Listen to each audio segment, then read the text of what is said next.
ভারতীয় জনতা পার্টির গুন্ডারা আমার বাড়ি Chittaranjan avenue Girish park main রোডে বয়কট বিজেপি দেখে এই যে বাসগুলোতে যাচ্ছে ব্রিগেডের দিকে, বাস থেকে নেমে ফ্লেক্সগুলো ছিঁড়ল। কিছু বললাম না, আমরা আবার নতুন করে ফ্লেক্স লাগালাম। তারপর তারা ঢুকে বাড়ির ভিতরে তৃণমূল কংগ্রেসের সমর্থকরা যারা ওই সময় বসেছিল তাদেরকে মেরেছে। তারপরে আমরা প্রতিবাদ করি, আমরা রাস্তা অবরোধ করি, তাদের এই গুন্ডামি করার সাহস হলো কি করে। তারপর দেখি এই প্রত্যেকটা বাসেতে তারা রেখেছে বোতল, তারা রেখেছে পাথর, তারা রেখেছে ইট, তারা রেখেছে সমস্ত বোমা রেখেছে। তারা তারপর থেকে আমার বাড়ির উপরে আরম্ভ করেছে আক্রমণ।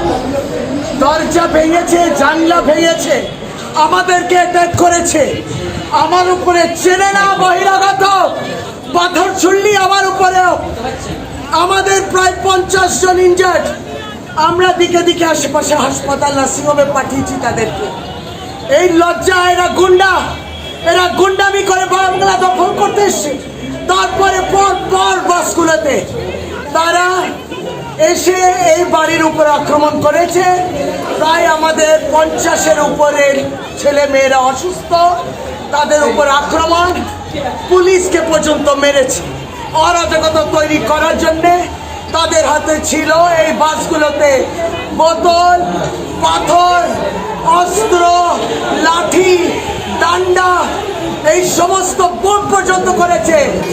আমরা ধিক্কার জানাই, আমি প্রতিবাদ জানাই। আপনি আহত হয়েছেন? আমরাও আহত হয়েছি, ছেলেমেয়েরা আহত হয়েছে। আস্পর্ধা কত দূর! এই প্রত্যেকটি বাড়িতে তারা যে আজকে আক্রমণ করলো,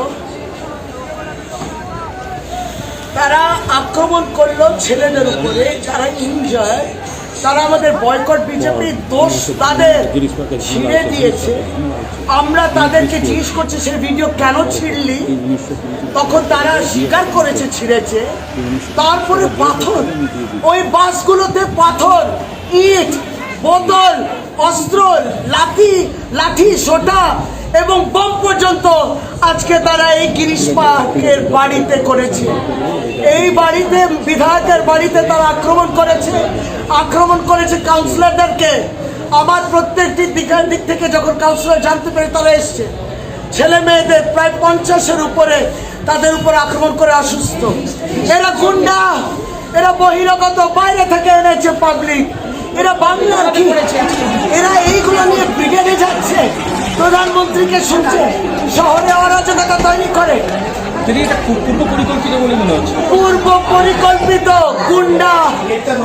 গুন্ডারা এসেছিলেন, দেখুন না, কাজ, ইট, সমস্তটা। শশী